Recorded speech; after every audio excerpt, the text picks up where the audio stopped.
Hello and welcome along to another episode of this FM21 story, The Head Coach with me, Daniel. We're back today for part 63, and again it's slightly earlier than planned. We're midway through the January transfer window, and I've had to come back because, as the title states, we are decimated. The fire sale has restarted as soon as the window opened. We've got loads of players away on international duty.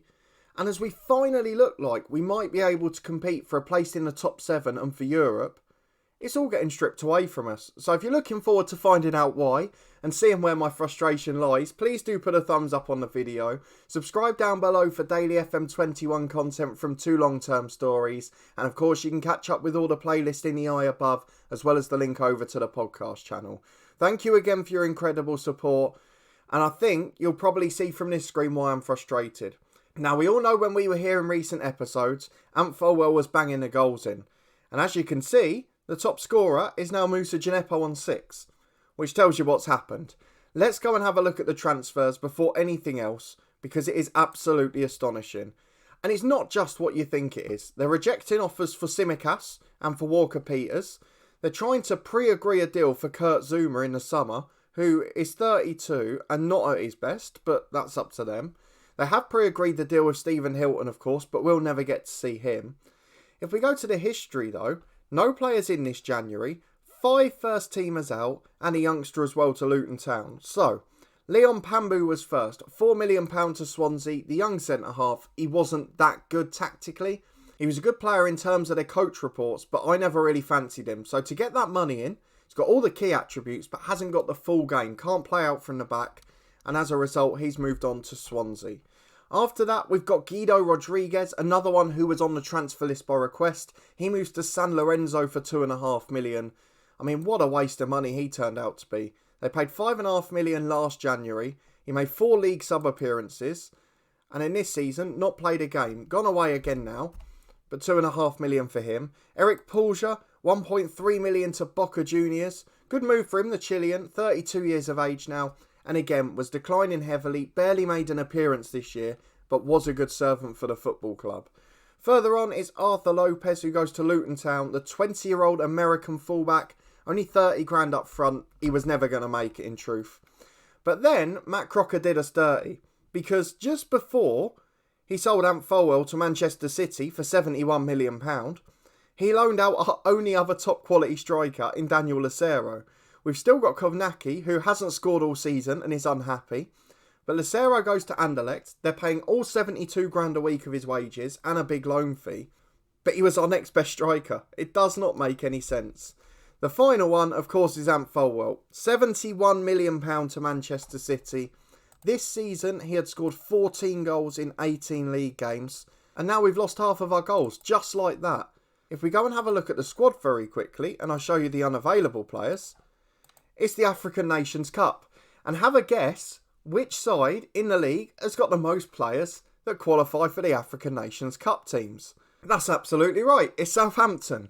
So our next best player after Folwell was Moussa Djenepo on paper. He's on international duty. Our best central midfielder, Amadou Haidara, on international duty. Our best centre-half, Mohamed Salisu, on international duty. And our backup right-back, Daniel Amate, is of course on international duty too. So if you take those 4, if you add in Lucero and you add in Folwell, who are all part of the first 18 normally, that is a third of our normal matchday squad from before January that's just been taken away from us like that. So we've had to promote a few youngsters. We're in a real spot of bother. And as you can see today, we've not got a squad beyond the 18. It really is quite disturbing. That's including the promotion of Thurslat and Gilligan from the under-23s. Dominic Gosling, who's now becoming a key part as well. But it is not quite what we had intended when we were starting brilliantly. So that's the position we're in at the moment. I'm not quite sure how we recover from this. The positive, I guess, in terms of our season expectations, is we got a lot of good results early, and our form generally had continued. So after you were with me for Bournemouth and Derby, we clinched a 3-2 win away at West Brom, an Ant Folwell hat-trick in that one. A 1-1 draw remarkably away at Manchester City. Moussa Djenepo looked like he nicked all 3 points. Basically a mirror image to the Spurs game. But then unfortunately, 94th minute, one of our former Barcelona heroes from FM20, Myron Boadu, he got an equaliser with the last kick of the game. We got beaten heavily in the Carabao Cup quarter-final against Manchester United. We were involved in a thrilling 3-3 draw against Liverpool in the Premier League. Evgen, Salisu and Folwell with the goals. Two of them no longer here, of course. And then back-to-back defeats at home to Arsenal, thanks to James Maddison's winner. Away at Chelsea in the FA Cup, thanks to Mason Mount's goal. And then a 1-0 win against Aston Villa. In stoppage time, we did it ourselves this time. Sebastian Forsler promoted to the first team and off the bench with a fantastic goal. And Folwell had already had the offer at this point, so quite frankly, his heart wasn't in it. And as a result, he didn't play very well. But we've been putting the points on the board. You can see we're still 5th on 39 points.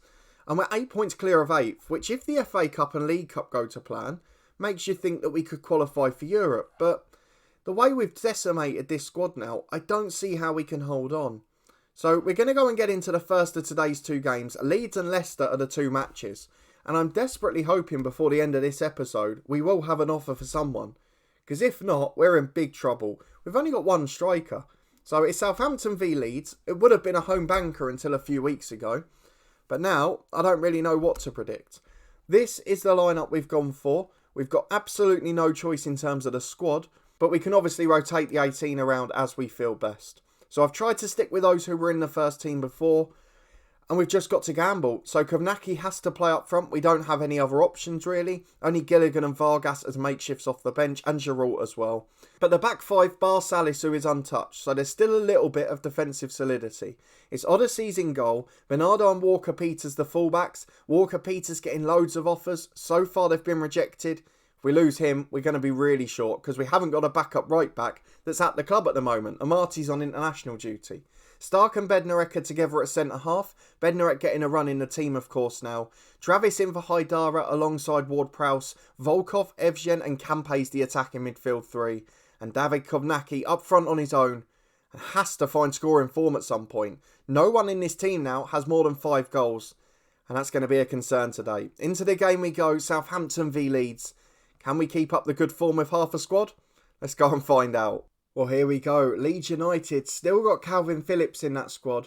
Not too many others of the originals there. Todd Cantwell on the bench. That's an interesting one.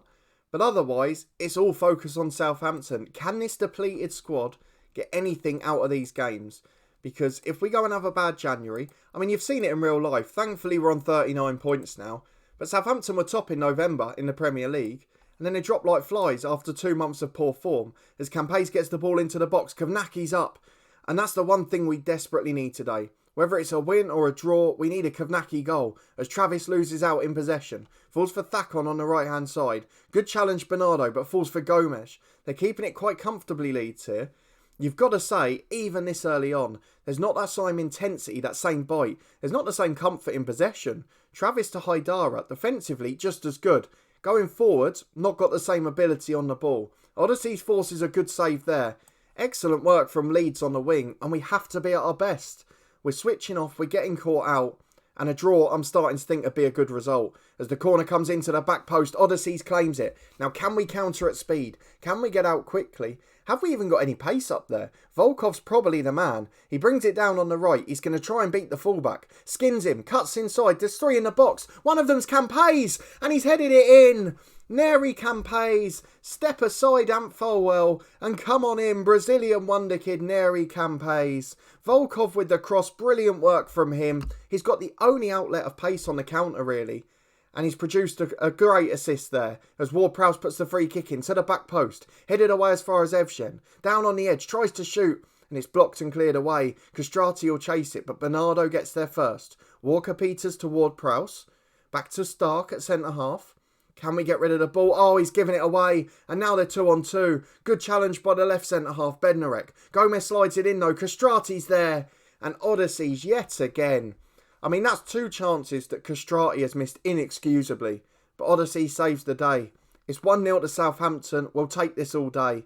But I'm not sure we're going to cling on the way we're playing. And it's a Leeds free kick again on the left. You can see, even compared to recent games, we're under so much more pressure defensively. As Odyssey's makes a brilliant claim. We've got a very good goalkeeper and we've got to be fortunate for that. As the kick goes long, Rosado brings it down.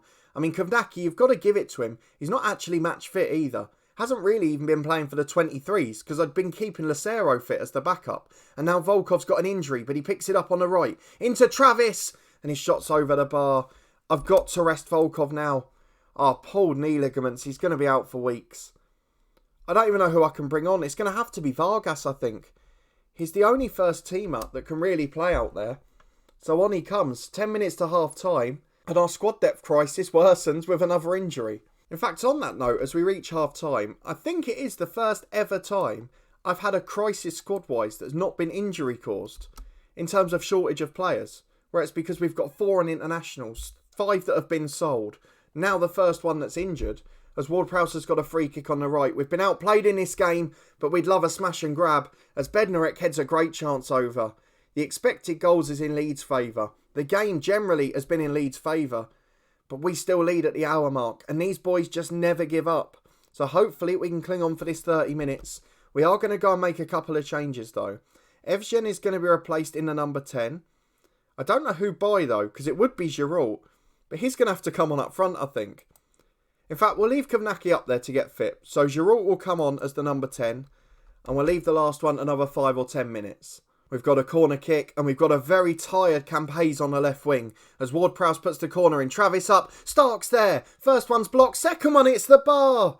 Oh, you're joking. What an opportunity. He's on a yellow as well. We've got to rest them, because we've got no attacking stars left. So Thursler's going to get another run out. Interestingly, when he comes on here, it changes automatically to the 2 S's. It's a strange one. It doesn't do it on his normal profile. As Odysseys clears downfield, it's intercepted. Leeds have pushed loads of men up. Nicholas Stark gets there, but only half clears it. Back on down the right-hand side. Chance to cross. To the back stick to Castrati. Into Jenkins. It's a brilliant challenge. James Ward-Prowse, leading by example, threw himself at it. Giroud's bringing it away. Lovely bit of skill. Can we get on the counter and wrap this game up? Here comes Giroud down the right wing. Still going. And Jenkins eventually brings him down. From the disappointment of having his shot brilliantly blocked, he then concedes a silly foul at the other end. So what we're going to do now is drop to balanced. I mean, you all know the drill, don't you? We've got to cling on for dear life. Fullbacks on defend for Bernardo and Walker-Peters. The wingers will drop and make it a 4-4-1-1. Travis will be a ball-winning midfielder on defend. Giroud can swap to a support duty. That won't particularly harm him. And then we get all the time wasting on, all of the attacking intent and overlaps and that get turned off. I mean, you must be getting bored of seeing this season. It's ridiculous how often we've been 1 goal up and clinging on. But to be fair, it's worked a treat, and we'd never be in this position if we threw everything at it. So 3 minutes plus stoppage time, I'd love a goal from this set piece. And it would just about wrap up 3 points, as Ward-Prowse is going to put it in from the right-hand side. Level with the edge of the box. He's taking his time over it. You've got to be pleased with him. Nearly 20 seconds to deliver it into the back stick. The header's off the line. Oh, what a save. Stark's second one brilliantly stopped at point-blank range. And then Travis wins the corner. Experienced play there. But my word, we should have wrapped it up on that occasion. Into 4 minutes of stoppage time though. We do lead 1-0. And it's yet another Southampton special. How many 1-0 wins is that? Aston Villa with Ant Folwell and Leeds without him. A brilliant result. A brilliant performance. And gutsy is the word I have to use every time. Even with these youngsters coming in without the experience, without the attacking quality, we still do it. We still cling on and we still work hard. Brilliant defensive display. And we move on to the second one against Leicester. We're back. And of course, what better time to have games every 3 days than when half of the team's away on international duty. Just couldn't play it any better, could you? We've also got some more bizarre news on and off the pitch. And the biggest bit of news comes from the Premier League transfer window. If we go and have a look at them, Callum Hudson-Odoi from Chelsea to Manchester United for £195 million. Now, he's very, very good. But I wouldn't say he's like the best player in the world. He's not Lionel Messi standards. He's not Cristiano Ronaldo standard. And this season for Chelsea, he'd played 13 league games, no goals, no assists. And the season before he wasn't great either. So it seems very bizarre. Having said that, he scored 2 and 2 for United, but it's still a bit odd. He's not a £200 million player. I mean that respectfully. He's exceptional, but he's not a £200 million man. Having said that, that's all been done. So let's go and have a look at the next game. It is a big one at Leicester. We are still without any offers for any players. Kurt Zouma did reject us in the end. He's going on a free to the Middle East at the end of the season, so our director of football's lost out there. But why he's going for a centre-half when he's just sold our first 2 choice strikers, I don't know. I really don't understand it. But as you can see, nothing being done. So let's just go and get into the Leicester game. Away from home, we've not been quite as consistent this year, though we do still remarkably sit in 4th at the minute. We're going to drop, we know that for a fact, but we'll make the most of it while we're up there. If we can stay defensively solid, if we can keep results flowing, hopefully we'll be able to do okay. Everyone's got a heavy match load, and of course in 3 days' time we've got another game, so it's not going to end well. Volkov's picked up a 2 to 3 week injury in that last match, so he's going to be replaced by Vargas, and Gosling's back from injury to go on the bench. But we are bare bones here. We've got the 18 and that is it. The only change from the midweek win against Leeds is Vargas in for the injured Volkov, and aside from that, we're as good as we can be. So let's go and get into the second of today's doubleheader, and touch wood, we can get a positive result, even if the performance will be scrappy yet again. So we're up against the Leicester side that beat us pretty comfortably towards the end of last season as we tried to survive in the Premier League. They've still got Luke Thomas, who's in their original squad. They've also got the likes of Eric Garcia from City, Conrad Lima, I'm pretty sure we had at Napoli in FM19. We've got Nikola Vlasic in the number 10, former Everton man, Adamola Lookman, former Everton and Fulham man. On the bench, the likes of Joe Rodon of Spurs, Zinchenko of City, Aaron Hickey playing over in Serie A at the moment. There's some quality footballers. João Pedro's there as well. It is a good squad. You can see why they've done a bit better this year. I don't know why they're quite so inconsistent, because those players must all be fairly experienced now. But as we go into the first half, we're just looking to cling on. It's become what we do every game, and hope we can nick a 1-0 on the break. It's where the goal comes from at this point. Well, I told you we were playing to cling on, and what a classic first half this is from Southampton. No highlights, no threat to our goal. Weirdly on this occasion, we've only had 40% possession. That's virtually unheard of for us. Kovnacki picks up a yellow card and shows no threat whatsoever. Incidentally, he's the worst trainer in the squad too. But this is sort of what we're making a habit now. Let's stick in the game, get to the hour mark, and then try and become a bit more expansive. Now, without Gineppo, without Volkov, and without Folwell, I'm not sure we'll be able to do that. But Campese is still there. He's the one we're looking to. But it doesn't look like today's this day. We've reached the hour mark with no highlight, and now we're back with Walker-Peters. Throws into Evgen, loses out. Vlasic brings it away. Out to the right wing, up to Iliev the striker. Skins the defender Stark. Bednarek's all over the place. Iliev shoots. And when we need it, that always happens too. Odyssey saves the day. And now it's a Leicester corner kick. An in-swinger from Vlasic. Is he going to find a Leicester head? He does. It's Eric Garcia. And it's an acrobatic save from the keeper again. Brilliant work from Odysseys.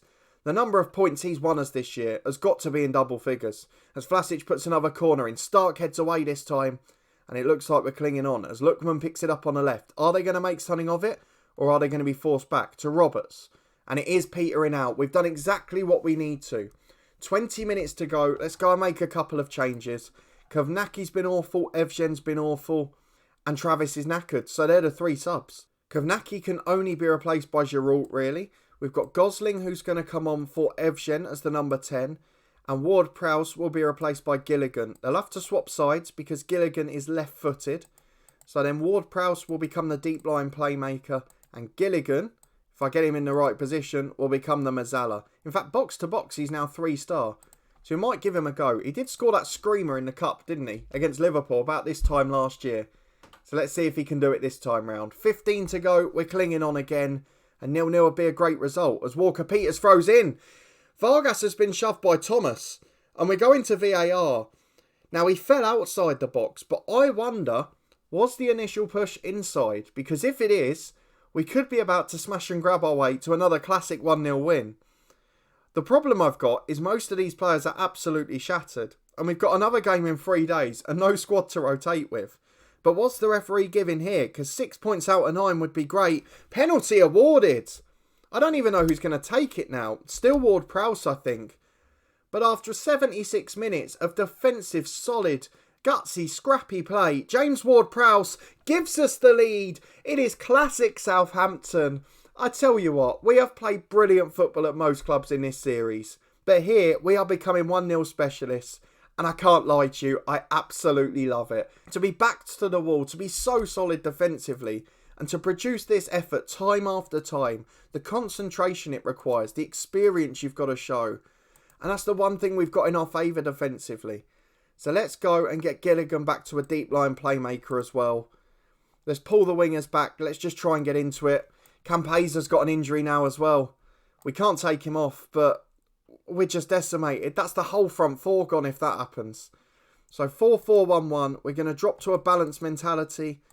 And with 86.5 minutes gone, we're going to time waste for dear life yet again. I feel like we do this every game because we never win by more than a goal. It's always clinging on. It's always nervy. But this season, it has been so effective. But 3 minutes of stoppage time up.